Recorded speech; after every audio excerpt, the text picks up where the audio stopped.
pemerintah akhirnya memutuskan untuk mengumumkan kenaikan tarif cukai 2021 kemarin. Nah, pertimbangan pemerintah tentu saja banyak aspek. Kami juga memahami kesulitan industri di saat pandemi ini, maka kenaikan pun dibuat lebih terukur dan juga selektif dengan tarif yang moderat antara kira-kira tertimbang 12,5%, dan juga untuk SKT yang padat karya bahkan tidak dinaikkan sama sekali.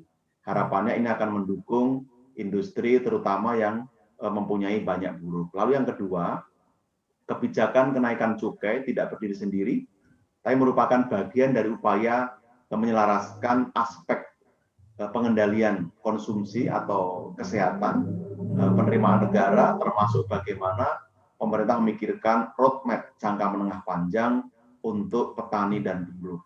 Ini yang kita pikirkan, karena bagaimanapun ada pertimbangan penting, yaitu prevalensi merokok untuk anak remaja meningkat sekarang menjadi sekitar 9,1%. Tentu ini memprihatinkan, tetapi kita juga tidak mengabaikan pentingnya menjaga industri supaya resilience di masa pandemi. Jadi kebijakan ini sudah optimal.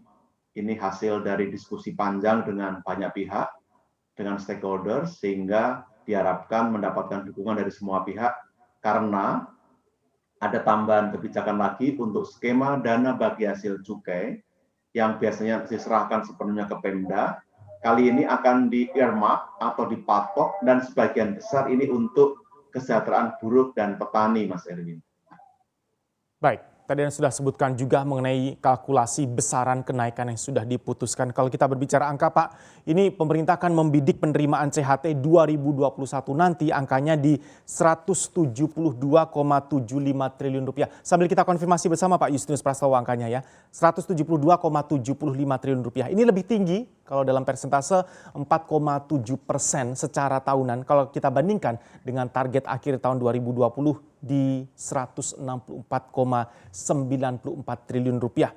Optimisme dari pihak pemerintah, Pak, dengan perolehan kenaikan yang sudah ditargetkan tersebut di saat ketika kita berbicara CHT naik, tentu saja bisa memicu kenaikan harga rokok dan pada ujungnya akan mempengaruhi juga daya beli. Optimisme agar target tadi bisa on track terrealisasi seperti apa, Pak Justinus?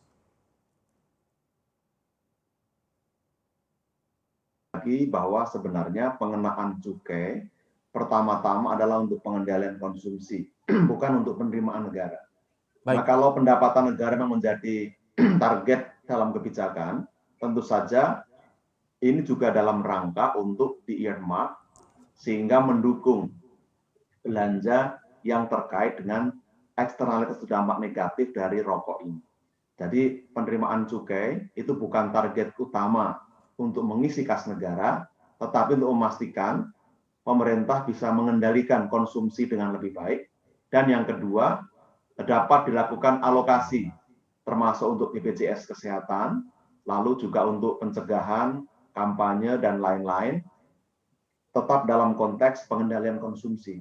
Pemerintah tetap optimis, tahun depan meskipun kondisinya cukup berat, tapi dengan kenaikan yang moderat, dengan bauran kebijakan, tetap dapat mencapai target. Strategi kami, selain meningkatkan pengawasan, supaya tidak ada penyimpangan, juga melakukan koordinasi, sinergi dengan instansi lain, penegak hukum, untuk mengendalikan atau mengurangi peredaran rokok ilegal.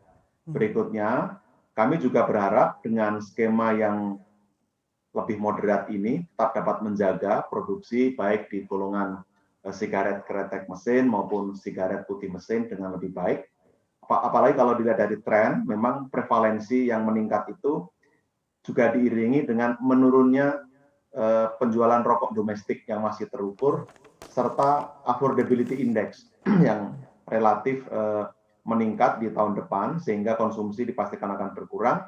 Tapi ini akan dikompensasi nanti dengan kenaikan tarif cukai yang akan didukung oleh golongan SKM golongan 1 dan juga SPM golongan 1 yang kenaikannya relatif lebih tinggi secara nominal, Mas Erwin.